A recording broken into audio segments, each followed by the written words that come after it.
morning and welcome to this edition of IG Live. It's Friday, the 10th of February. Let's take a look at the headlines. As the UK avoids a recession going into the back end of last year, no growth in the fourth quarter after that negative swing that we saw in Q3. Lift shares, meanwhile, last night down over 30% for guidance, raising concerns at the company, which made a big loss. And precious metals on the way down. Big week of declines for not just gold, but platinum and silver as well. Take a look at what's happening in volatility. We continue to build on the gains that we've seen this week, away from the low that we saw at 1888. We're now well above 20. 20, for many of us that trade the markets, is a good sort of benchmark place to be. In terms of the upside to that means there's more volatility, which means there's more opportunity. It means there's more directional travel to a lot of these markets. As we'll see in just a minute, this is seeing some risk assets lose some of their steam that we've seen recently. So at 21.74, we got a long trade on the VIX. And as I said, this is really making itself felt in what's happening in some of the equity markets around the world, not so much in London. Yesterday, we saw another new all-time intraday record high. That at 79.48. We're now just a little bit over 50 points away from the 8,000 level. I was talking yesterday to one technical analyst who teaches technical analysis in London, and she was saying her projections are looking at something like around about 8,400 if you use this projection from where we've come from. So she's targeting 8,400 as the top of the market if you are longer term long on the FTSE 100. At the moment, this is just a small consolidation away from that record high that we saw yesterday. Let's take a look at what's happening in some of the other European markets where there's been a little bit of negativity there as well. Yesterday, another recent new higher high, up 32.5% up from the lows that we saw back in September last year. And yesterday, intraday hitting levels not seen since the 2nd of February last year. So we're more than 1 year highs for this market. Then came the pullback. Late yesterday, as we'll see on Wall Street, there was a drop in the trading day, and that saw the 24-hour markets lower. And I think we are looking for a lower start across the European markets at the moment at the top of the hour. The concerns, once again, the fact that there's an appreciation now by the markets that there are more interest rate rises to come. And I think this is really what's stirring the negativity. It's not quite so negative in France. Yesterday, you can see clearly on the 24-hour markets, we were well off the highs. And indeed, yesterday, we didn't actually hit a new higher high, but that was very close. But the fact this sort of candle shape indicates to me off the highs that there is an element of negativity. And if you look at the MACD, you can see actually this is now turning, I won't say a lot lower, but it is on the downward trajectory, which indicates the momentum is picking up on the downside. Let's take a look at what's happening in the Asia Pacific markets. As of the close today, the Nikkei 225 managed to see a rise of 1/3 of 1%. But outside of that, Hang Seng Stock Index, we'll see in just a minute, we've seen an uptick in Chinese inflation, which has hit some of these Asia Pacific markets that have a direct connection to China. Hang Seng Stock Index down 1.9%. ASX 200 also losing a bit of steam on the session in today's trade, down by a margin of 1/3 of 1%. Look at Wall Street last night. As I say, this is where some of the negativity came through from, as we saw a pickup on the downside for tech stocks, especially down over 1% for the NASDAQ. As I say, there's this appreciation that the central bankers are serious about trying to combat inflation, and they are really wanting to make sure that inflation is avoided. But at the same time, they've got to try and bring the inflation rate down. But at the same time, it's hitting growth. And this is the real concern. And this is the appreciation now beginning to build once again in the equity markets. Let's take a look at the chart for the NASDAQ. It's looking like it's going to be a negative week after the two prior sessions, seeing some really relatively hefty declines on the NASDAQ. You can see at the moment we've got a little bit of an upside swing to it. But the MACD is just about, or looking as though in today's session, possibly Monday, we could well end up seeing this flip around. When you get a flip around on the MACD, the moving average convergence divergence indicator, you get this move with the green boxes turning red, blue line goes below the red dotted line, and that is when people then look for better prices to go short rather than better prices to go long on this market. So I think we could well see a little bit of a dip. Could we see it below this line up here of 12,258, which were the highs we saw here, the shooting star candle back on the 13th of December last year, which saw the top there. And indeed, we saw another one here. That is now a line of support. So if it breaks that, I think then there's more downside to come. MACD turns lower. You get this momentum then building on the downside for the Nasdaq. Not quite the same, not quite as strong the move on the Dow. Although that being said, if you look at it, the large candles like that, you can see we haven't yet got that sort of downward impetus that we've got on the Nasdaq. I don't think necessarily for the Dow. It was a big day of declines yesterday, relatively speaking, but it's being held up here in the 50-period moving average at 33,698. This doesn't look quite so negative, I don't think, as this market, which is, I think, looking a little bit more, potentially more on the downside. That being said, anything could happen going into next week. There is a little bit of economic data out next week. Earnings start to slow down next week as we go into another quiet period. But then, of course, then the central banks come in at the beginning of March with another round of interest rate rises, which is widely expected. And that is really what is spooking the markets in the last 12, 14 hours or so. Talking about China inflation, consumer prices rose 2.1% in January year on year, up on the 1.8% annual gain seen in December, just shy of the 2.2% increase expected by economists. Consumer prices boosted by a seasonal surge, according to economists, in spending over the Lunar New Year festival, with airfares, film tickets, travel prices up 20.3%, 10.7% and 9.3% respectively. Chinese January factory gate prices fell more than economists expected, though. The producer price index down 0.8% on year from this time last year, extending the 0.7% drop in the prior month and faster than the 0.5% fall. I want to take a look at this chart here. This is the US dollar rising against the Chinese yuan.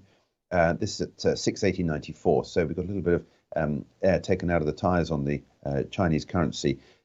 It's been traveling sideways pretty much this week. It's going to be difficult to decide whether this is going to be up or down on the week overall, but that's been the immediate reaction to what's been happening in response to the Chinese inflation.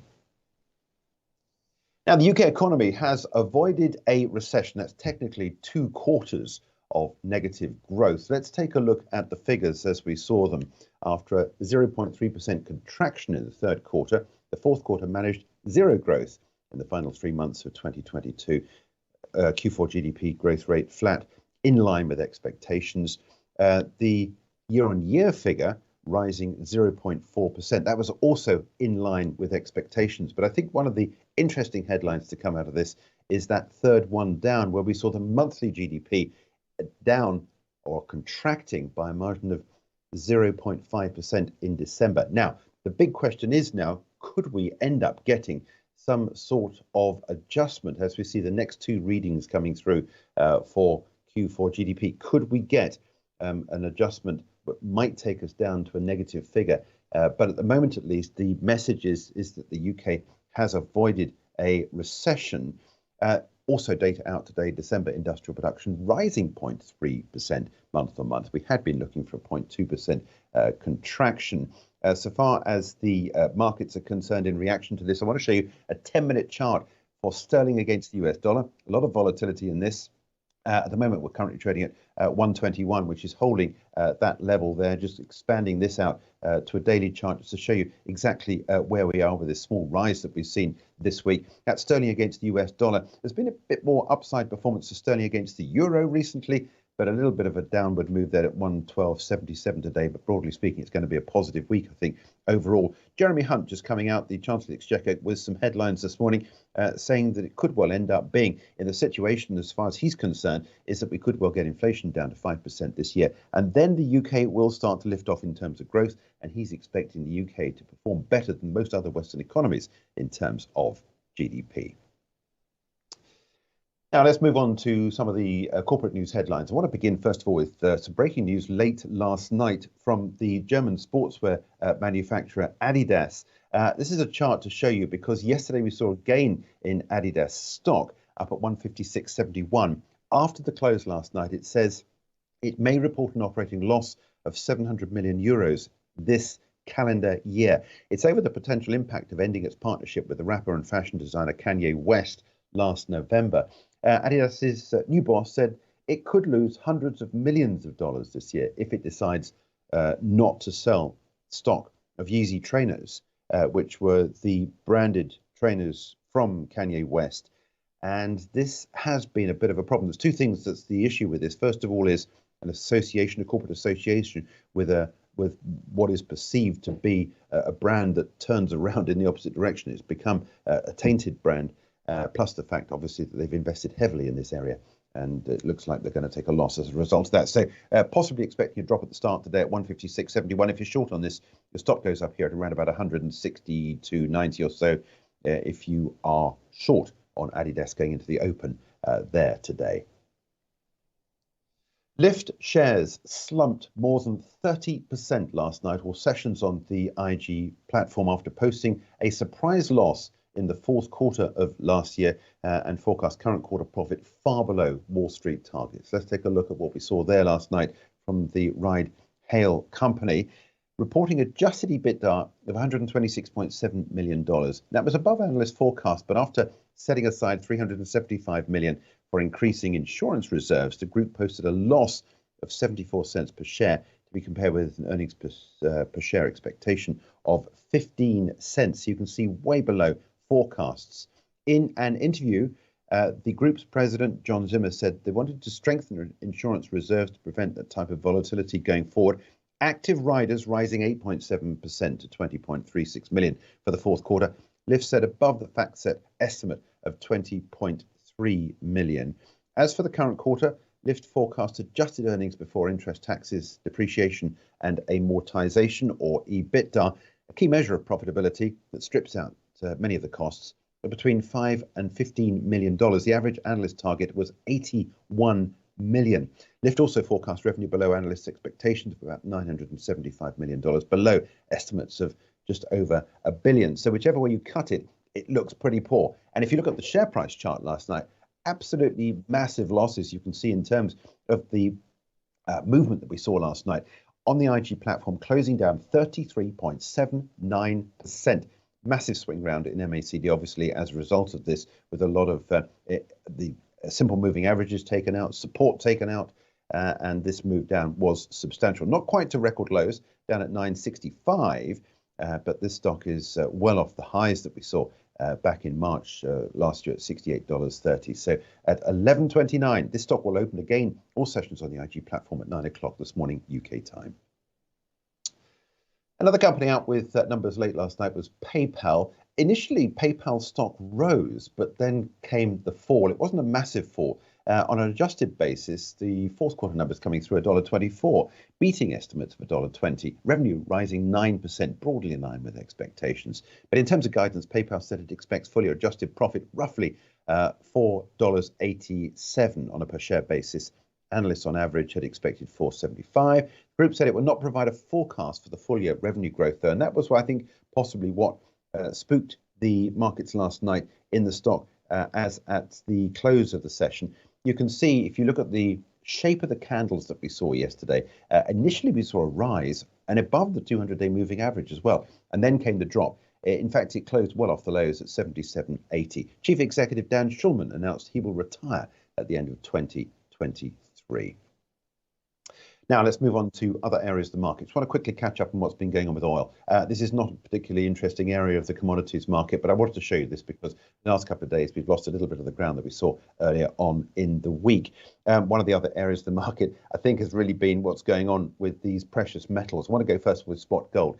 It has been a fairly, initially, the week began with a positive. Three very meager candles on the upside. Then came yesterday's decline. And indeed, today we've now seen a strike below the 50-period moving average. That's the first time that's happened this year, the first time since the 8th of November. And we're now trading at levels pretty much not seen since the 6th of January. So we've pretty much wiped out all of the early gains in the year for spot gold. But spot gold is not where it's all happening. We got more negativity coming through for silver. Silver in today's session hitting levels not seen there since the 30th of November. And we're now down to the 100-period moving average on the silver market. And spot platinum as well, even worse off. We're now on the 200-day moving average there. In fact, just broken that for the first time since November last year. And indeed, levels not seen since the 4th of November. So there's a lot of negativity, I think, building. Look at the direction of travel on the MACD, a lot of momentum really coming out of that market there, indicating potentially further downside to go. And if you're short on any of these markets, your stop goes above some of the recent candles that we've seen. Just wanted to end on one other area of the market, which is what we've been following much of this week. This is not a particularly, or hasn't been a particularly actively traded area of the market, but we've had a lot of clients this week talk about orange juice. If you refer back to one of the videos I did earlier in the week, you'll see that it references Hurricane Ian, which has stripped out a lot of the harvest this year, disease, which has stripped out a lot of the harvest, and indeed a lot of the fruit bushes this year, fruit trees this year, for citrus, not just orange, but also for lemons as well. Then has come this idea that we've got the weather, which is causing all sorts of problems as well for orange juice growers. So there's a lot of reasons as to why supply is going to be constricted. And in fact, I think the US department, which covers citrus fruits, is saying something like around about 50% of the entire harvest will come out this year. It benefits other areas of the world where they're able to grow in better quantities, such as in Brazil. But at the moment, at least, and I think this is significant, yesterday we saw a climb above, and indeed it closed above this psychologically important level of $250 per pound. Orange juice is measured in pounds because it's frozen, and the market just continues to rise. And we were talking about this earlier in the week. If you continue to be long on this, obviously, stock continues to be pulled up underneath you, so it gives you some extra profitability, locks in your profitability along the way. So this is a trend you wouldn't really want to get in front of. That is it. We're back at 10:30 with Charting the Markets. Hope you can join us there for that. Do watch out for Adidas at the start of today's trade. I think it could well be one of the stocks on the way down after that warning about the effects of the cancellation of that deal with Kanye West. As I said, we're back at 10:30 with Charting the Markets.